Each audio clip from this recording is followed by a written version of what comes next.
Mirador. Parole directe, l'interview vérité ou la fine bouche ébanie. Mirador. Ici, la parole est directe.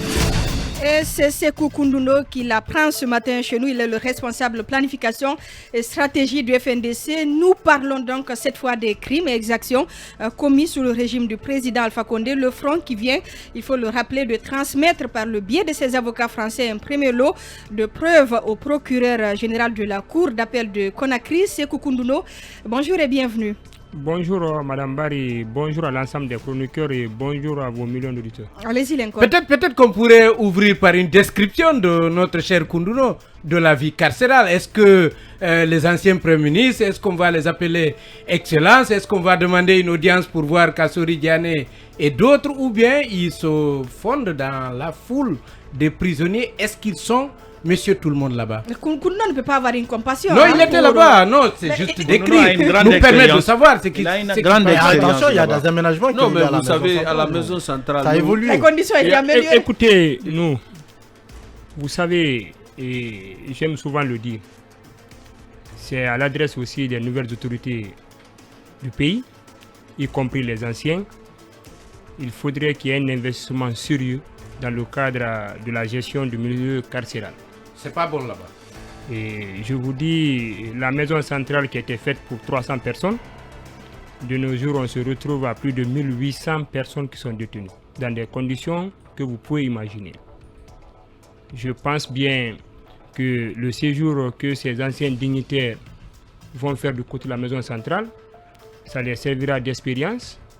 Et j'en appelle aussi à plus de responsabilité aux nouvelles autorités d'investir le maximum que possible pour que les conditions de vie en milieu carcéral soient décentes et que les gens vivent en toute dignité pour ne pas affecter leur honneur. Il est plutôt gentil. Hein? On sait que le doyen Djoulde, par exemple, a chopé une maladie là-bas. Vous avez vécu quelque temps à la maison centrale. Comment ça se fait? Est-ce que des personnalités ont des positions, des places respectables? Suivez, et pas du tout. Ça dépend du mobile qui vous amène au niveau de la maison centrale. Et nous étions des rois télettes à ce niveau, parce que la cause qui nous avait amené à ce niveau était une cause noble. Et Fonike, Bid de Sambra, et Badra Kone, le doyen Sano, on ne lavait pas nos habits. Nos habits étaient lavés, repassés. Le déjeuner, nos collègues détenus s'occupaient de tout ça. Donc on était un peu traités par ces co-détenus. Vous étiez les VIP? Non, les VIP, mais traités par les détenus de façon très décente, parce qu'ils se disent que la lutte que nous menons dehors, on ne mène pas pour nous seulement, on le mène pour tout un chacun. Donc ça fait en sorte qu'on te trouve à un petit couloir où tu peux t'installer afin de dormir tranquillement. Je vous le dis encore, les conditions de vie sont très pénibles. Il ne faudrait pas souhaiter même la prison à ton pire ennemi. Alors, pendant que tout le monde peut-être applaudit la CRIEF, vous voulez qu'on aille aujourd'hui sur le terrain des crimes de sang. Est-ce que c'est parce qu'il y a le retour de l'ancien président ou c'est parce que les autorités sont restées silencieuses sur les crimes commis sous l'ancien régime? Écoutez, nous sommes les fervents supporters de la lutte contre les crimes économiques et financiers. Nous estimons qu'il faille moraliser la vie publique afin que le denier public soit seulement le sacerdoce du citoyen lambda et que l'oligarchie ne puisse pas s'en accaparer et mener une vie de pacha. Donc en tout état de cause, mais nous estimons que dans cette lutte contre la corruption et contre la moralisation de la vie publique, qu'il faille y mettre la forme afin de respecter la dignité et l'honneur de tout un chacun. Dans ce même ordre d'idée, nous sollicitons que le CNRD et le gouvernement puissent mettre un accent sur les corps de contrôle. Je parle de l'inspection d'État, je parle de l'inspection des finances, je parle de la CENTIF, je parle de l'Agence nationale de lutte contre la corruption et pour la promotion de la bonne gouvernance. Ces structures doivent être renforcées, les moyens doivent être mis à la disposition de ces structures pour que le contrôle ne soit pas a priori, mais que le contrôle soit permanent dans l'administration et dans le gouvernement. Parce que j'écoutais film hier et j'aurais appris que certains sont en train de s'acheter des maisons à Farana, à Kankan, en Côte d'Ivoire. Donc je pense bien, et allant aussi de cet état de fait, qu'il était opportun et indispensable, j'en ai même débattu une fois avec Emmanuel, que le président du CNRD, les membres du gouvernement puissent déclarer leurs biens.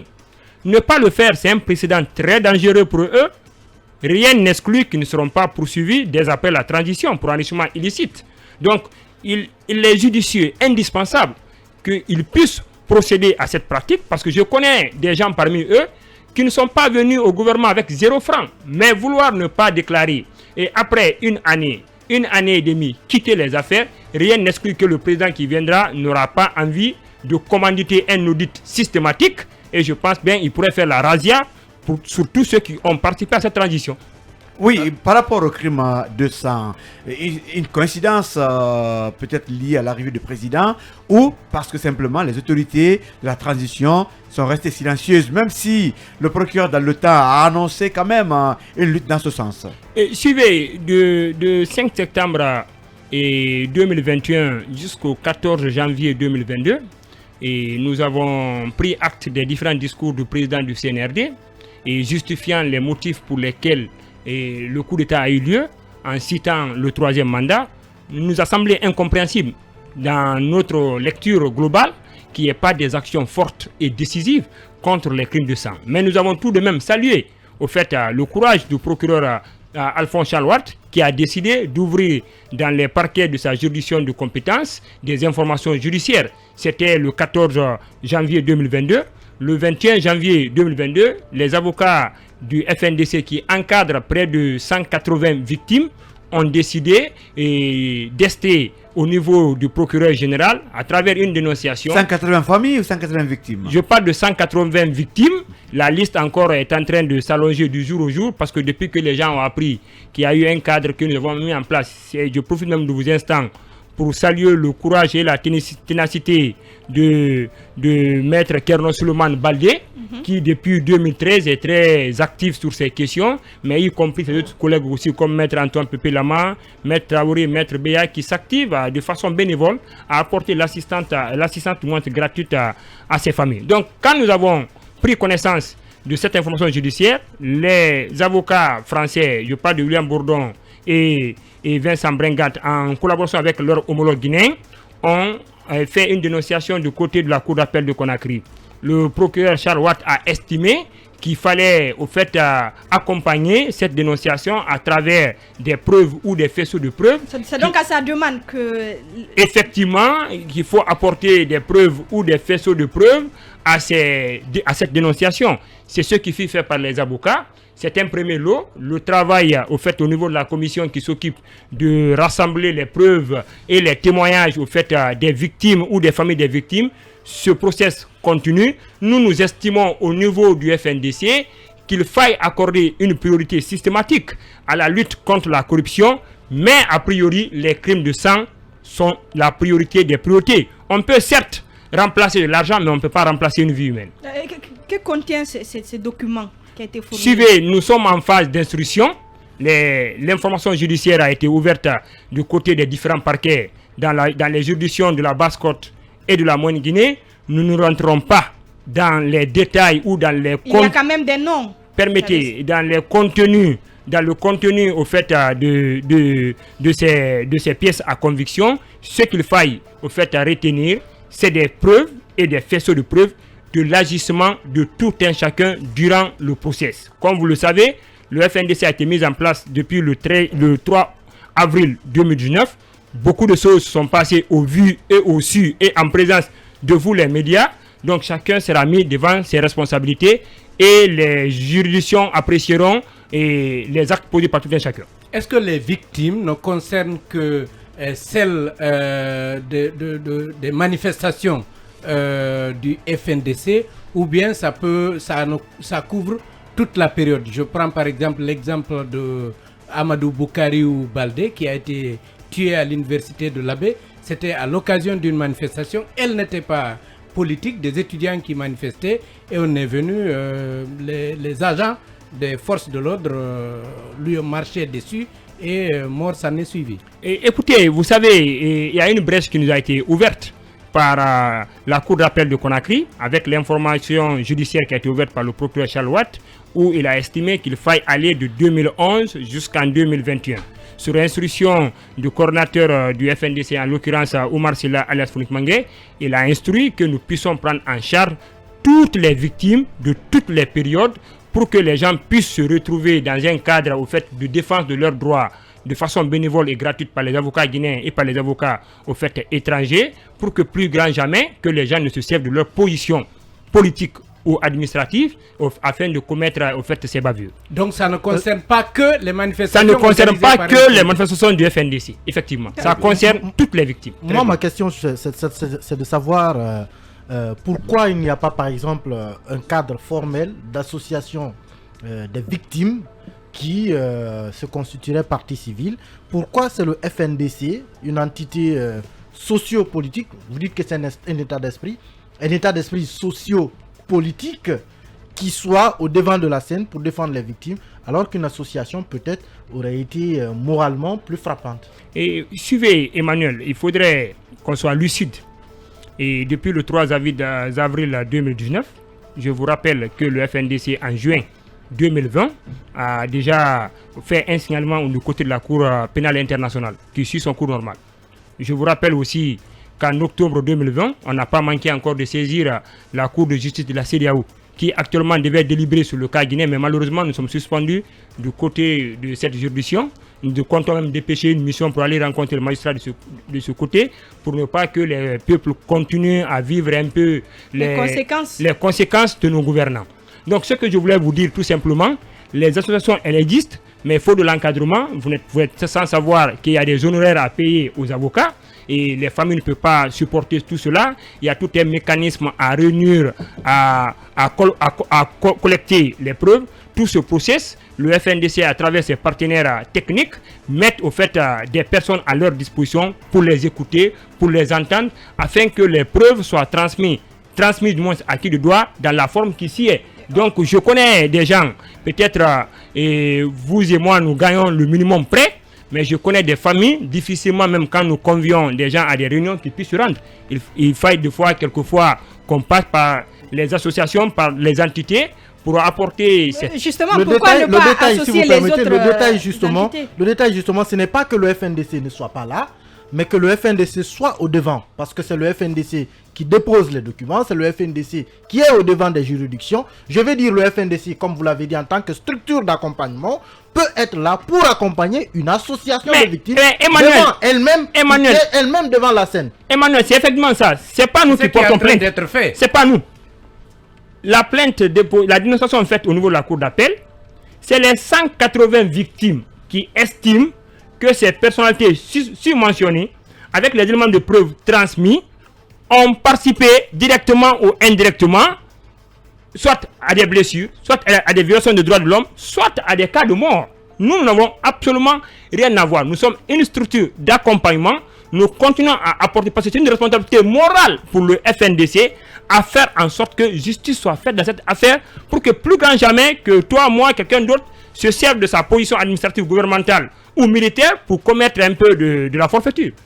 Allez-y, Aboubacar Sakou. Alors, moi, je voulais vous demander, dans votre lutte ici, nous avons vu beaucoup d'avocats locaux qui se sont illustrés. Je parle de maître Hamidou Bari, de maître Traoré, Béa. Mais quand on voit la plainte, il n'y a que des avocats français qui sont cités.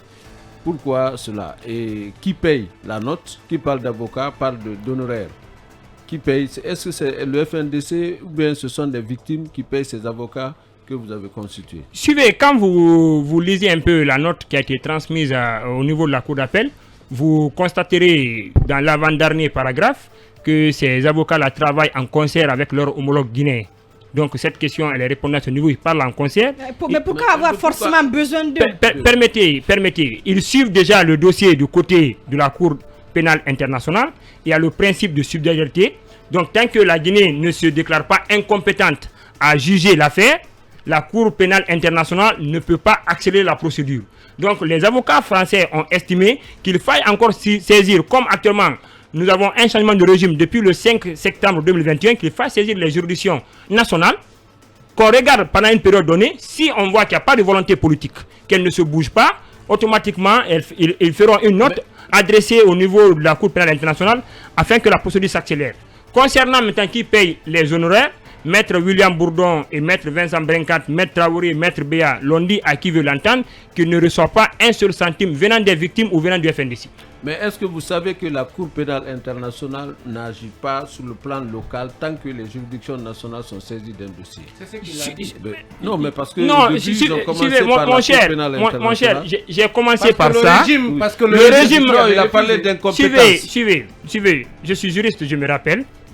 Nous n'avons pas voulu saisir les juridictions nationales pendant le régime d'Alpha Condé parce qu'on ne reconnaissait ni sa légalité ni sa légitimité.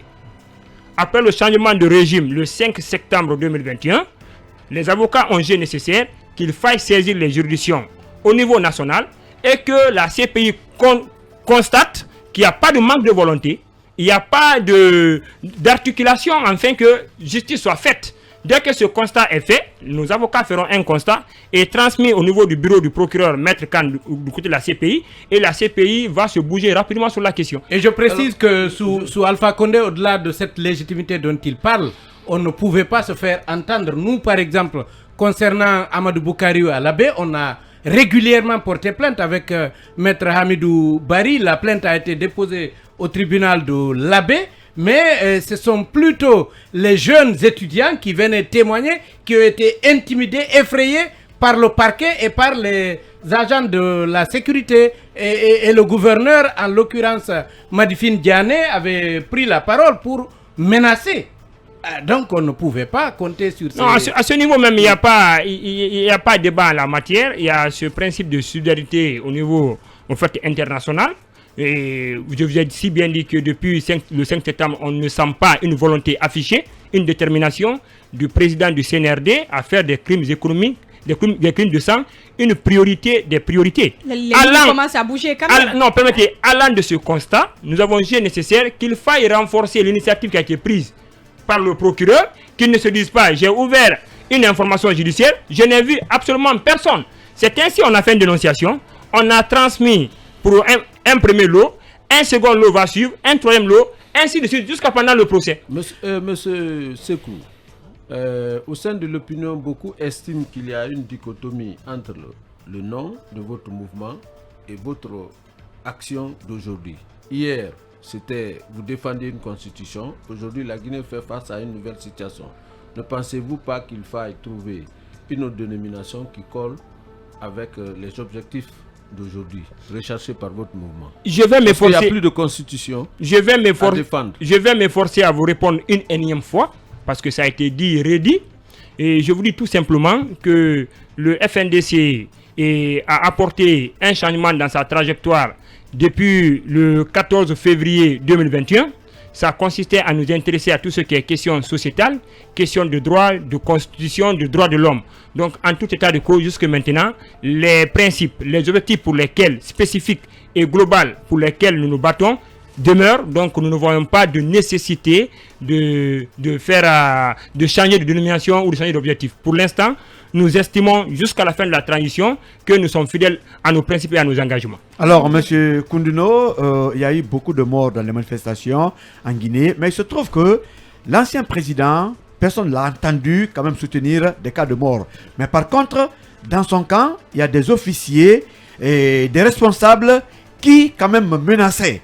Est-ce qu'aujourd'hui, on peut quand même beaucoup plus viser ces gens qui menaçaient peut-être de réprimer les manifestations et après les gens tombaient, que Alpha Condé qui est resté silencieux parce que jusque-là, et quand même là-dessus, le président n'avait jamais quand même soutenu une entreprise de mort. Et M. Lincoln, pour chaque personnalité, à chaque niveau, nous avons ouvert un dossier. Tous les agissements, tous les actes posés du 3 avril jusqu'au 5 septembre ont été répertoriés, mis sous des sports, et nul ne peut réfuter sa participation directe ou indirecte. Et ça, je profite de l'occasion pour saluer les médias. Vous avez été d'un concours inestimable parce que sans l'existence des médias à cette ère, il serait impossible d'identifier les agissements des uns et des autres. Alors, il y a Mokhtar Diallo, l'ancien ministre de la Jeunesse, qui désormais compte porter plainte contre vous parce qu'il suppose que vous l'avez accusé dans ces événements de façon fortuite et gratuite. Écoutez, le dossier a été judiciarisé. Une information judiciaire a été ouverte depuis le 14 janvier 2022.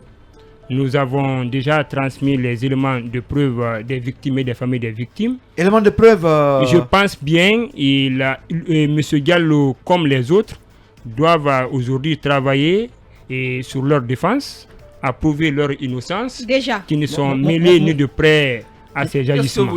Est-ce que le colonel Doumbouya est toujours pour sur ma votre curiosité liste? personnelle, moi je voulais savoir, qu'est-ce que vous appelez participation directe ou participation indirecte? Parce que je peux comprendre par exemple que le nom d'un certain Mohamed Diané, puisqu'il est ministre de la Défense ou du ministre de la Sécurité d'Amonton se retrouve dedans. Mais par exemple, une certaine, elle s'appelle comment, l'ancienne chef de cabinet du ministère de l'Enseignement supérieur, qui était député, Jenab Kamara par exemple, quelle pourrait être sa participation dans la commission de ces crimes de sang? On se le demande, celle-là par exemple. Qu'est-ce qu'on reproche à une personne comme celle-ci? Mohamed, écoutez, je ne suis ni avocat ni procureur. Ce que je puis vous dire, les éléments de preuve. Oui, permettez, si vous permettez. On a compris. J'ai posé alors votre question. J'ai posé la question. En fait, je reprécise la question si vous permettez. Je l'ai comprise, hein? Oui. Mais quand vous dites que vous n'êtes ni avocat ni vous êtes vous me laissez aller au bout de mes idées. Allez-y. Je vous dis tout simplement, pour tous ceux qui figurent sur la liste, nous avons suffisamment de faisceaux de preuves et d'éléments de preuves qui établissent leur implication directe ou indirecte. C'est d'où je pose ma question. Sur ce, oui, les avocats ont travaillé avec les victimes. Ils ont transmis les éléments et les faisceaux de preuves acquis de droit. Ils continuent à travailler. L'information judiciaire est en cours. Ceux qui sont cités seront confrontés avec ceux qui les accusent. Combien au total sont cités? Ils sont au nombre de 92. Ils auront la chance devant les victimes là de prouver leur innocence ou leur implication. Le colonel était sur vos listes, Monsieur Doumbouya. Vous parlez de crimes de sang. À un moment, on a vu que vous avez décidé d'effacer sa responsabilité. Pour des raisons qu'on a évoquées. Non, laissez-moi aller au bout. On parle de crimes de sang. Donc ça suppose du sang a coulé, des vies ont été enlevées. Parce qu'il a fait un coup d'état, vous avez décidé de le dédouaner complètement. Est-ce qu'il est encore dans ces nouveaux documents que vous avez transmis, ou bien comment ça se fait quand même? Il ne peut pas être là-bas, il ne peut pas naïf. Mais moi, ça m'étonnerait justement parce que M. Koundouno se bat pour que des crimes de sang puissent aller devant la justice. Ça veut dire que c'est important, ça lui tient à cœur. Mais parce qu'un individu a commis un coup d'état, donc il lui déclare non coupable de crimes de sang. Vous sélectionnez les coupables? Je ne vous comprends pas, personnellement. Je ne vous comprends pas. Un coup d'état le rend non coupable. Permettez, je ne suis pas le FNDC. Je suis membre. Laissez-moi vous répondre. Vous êtes tous satisfaits. À notre niveau, nous, on ne porte pas de gants. Et ce que je vais vous dire, peut-être vous ne suivez pas l'évolution du FNDC, peut-être. Le 21 mars 2021, nous avons fait une déclaration d'appel à la responsabilité de l'armée guinéenne à nous débarrasser du monarque guinéen qui avait remis en cause son histoire, qui avait fait en sorte que les droits de l'homme et tout ce qui s'ensuit n'étaient pas du tout respectés en Guinée. Nous avons lancé l'appel à l'armée guinéenne de nous défaire de monsieur. Cet appel à l'armée guinéenne, cet appel patriotique a été entendu et exécuté par notre armée qui se veut républicaine le 5 septembre 2021. Le comité de pilotage du FNDC, la coordination du FNDC, nous avons jugé nécessaire en réunion au fait du comité de pilotage que tout ce qu'ils ont facilité à abréger la souffrance, la précarité, l'oppression systématique de ce peuple ne devait plus figurer sur notre liste. Permettez une question. Je vais poser une question. Permettez. Si M. Ibrahima Kassori Fofana, je vous ai compris. Emmanuel, ça va compléter votre raisonnement. Emmanuel, ça va compléter votre raisonnement, s'il vous plaît. Ça va compléter votre raisonnement. Si M. Ibrahima Kassori Fofana et tout son gouvernement avait décidé un jour de dire, Monsieur le Président Alpha Condé, nous ne vous reconnaissons plus, vous êtes démis de vos fonctions. Est-ce que tous les ministres que vous avez cités auraient été tout simplement dédouanés? Nous n'avons jamais lancé d'appel au gouvernement ou à un membre du gouvernement de nous défaire d'Alpha Condé. Nous avons lancé l'appel à l'armée guinéenne. L'armée s'est exécutée en abrégeant la précarité, la souffrance et l'oppression du peuple de Guinée. Nous avons jugé nécessaire que le colonel Mamadi Doumbouya, Bala Samoura, Aboulaye Keita du bâtiment autonome des troupes aéroportées, pour la dénonciation que nous devons faire, ne devrait plus figurer sur la liste. Mais à ceci, permettez. Pensez-vous que c'est à vous que le colonel a oublié le 5 septembre? Dans les motivations du coup d'État, ça figure clairement. Le nier, permettez, il n'a pas besoin, permettez, il n'a pas besoin de parler de l'appel de FNDC, mais il dit clairement la situation délétère politique. Dans la charte de la transition, il est clairement mentionné l'obsession démentielle de M. Alpha Condé à briguer vaille que vaille un troisième mandat. Donc à ce niveau, il n'y a pas matière à polémiquer. Et je vous dis, et quand il y a un incendie, vous criez au secours. Les secouristes vous aident. Vous n'avez pas besoin qu'ils déclarent qu'ils sont venus vous aider. Je suis catégorique sur là-dessus. S'il n'y avait pas la lutte contre le troisième mandat, il ne pouvait pas avoir de coup d'État le 5 septembre 2021. Ce n'est pas possible. Mais c'est le pouvoir que vous... Les contextes ne sont pas les mêmes. Les contextes, non. Je vous parle du contexte guinéen. Il y a eu coup d'État. C'est parce que nous avons créé toutes les conditions idoines pour que l'armée récupère la situation, pour mettre de l'ordre. Regardez par exemple au pénal, lorsque vous êtes poursuivi. C'est pas du tout discutable, grand frère. Parce que même si Mamadi perpétrait son coup d'État, il n'aurait pas pu s'installer. On a suivi ses arguments et les premiers actes posés. Mon problème ne se situe pas à ce niveau. Mon problème se situe à ce que je pense être une injustice. Je vais expliquer. En fait, on sait, les juristes le savent, que quand je porte plainte pour quelqu'un au pénal, même si je retire ma plainte, l'affaire se poursuit. Vous le disiez ici tout à l'heure. C'est-à-dire que quelqu'un tue. Partons sur cette base, cas pratique. Quelqu'un tue. Et après, la même personne vient vous aider pour ne pas qu'on tue une autre personne. Après, vous dédouanez la personne qui a tué et qui est venue vous aider pour ne pas qu'on tue une autre personne. C'est exactement ce qui s'est passé. On est au mois de Ramadan. Il y a une histoire comme ça qui s'est passée où on a tué un jeune et le prophète, celui qui accompagnait Moïse, a tué un jeune alors que c'est un prophète. On lui dit, mais pourquoi tu as tué ce jeune? Tu as ôté une vie alors que l'islam l'interdit.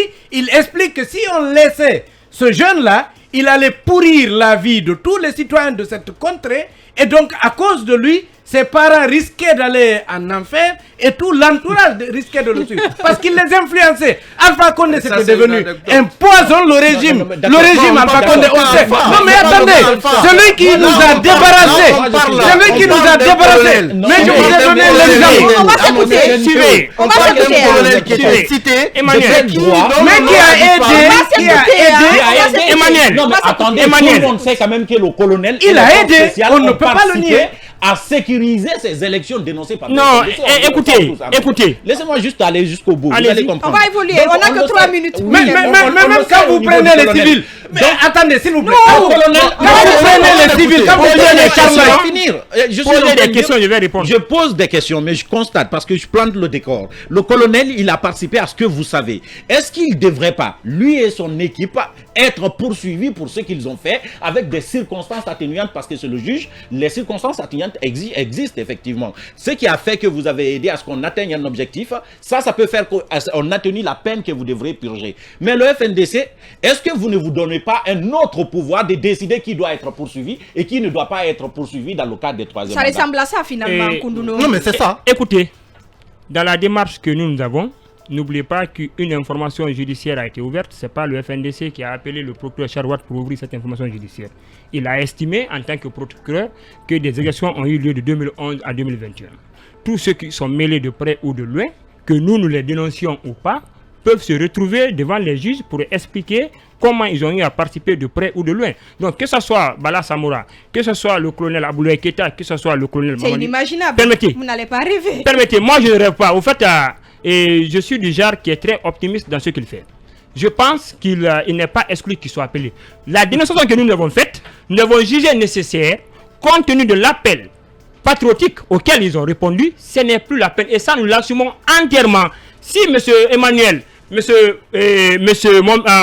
Diallo ne sont pas d'accord, ils peuvent... Condé. M. Condé. Excusez, M. Condé... C'est un petit-fils d'Alpha Condé. M. Condé, ils ne sont pas d'accord. Ils peuvent aussi formuler leur requête pour dire, nous estimons en tant que journalistes que de telle période à telle période, voici ces 3 personnes que le FNDC a omis, mais qui ont participé. On respecte votre position, on va essayer d'évoluer. Hein? Oui, il y a un confrère qui envoie un message. Il dit, qu'est-ce qui explique l'absence des hommes en tenue opérationnelle et la présence de personnalités qui ne sont ni de la chaîne de commandement, ni de l'exécution? Au fait, on le fait à plusieurs niveaux. Et nous avons une liste à peu près de 340 personnalités. Les 92, nous avons estimé qu'ils étaient à un niveau, au fait, au niveau administratif, ou au niveau gouvernemental, ou militaire, ou policier, qui était suffisant pour qu'ils aient des implications directes ou indirectes pendant l'instruction, pendant l'information judiciaire. Les dénonciations seront faites, les gens viendront répondre à des actes qu'ils ont eu à poser. Les autres vont suivre. Hein? Effectivement, des instructions qu'ils ont eu à recevoir. Donc, il y a les avocats, il y a tout un travail à faire. Nous avons l'espoir, nous croyons vivement que la justice sera faite. Et au niveau du FNDC, la seule des priorités que nous avons pendant cette transition, c'est les crimes de sang. Ce n'est pas parce que vous avez peur des hommes en tenue. Quelques secondes. Ça ne nous ressemble pas. Et nous avons affronté un régime civil ici qui avait les armes avec toute l'oppression systématique. Ce n'est pas en face des armes que nous allons reculer.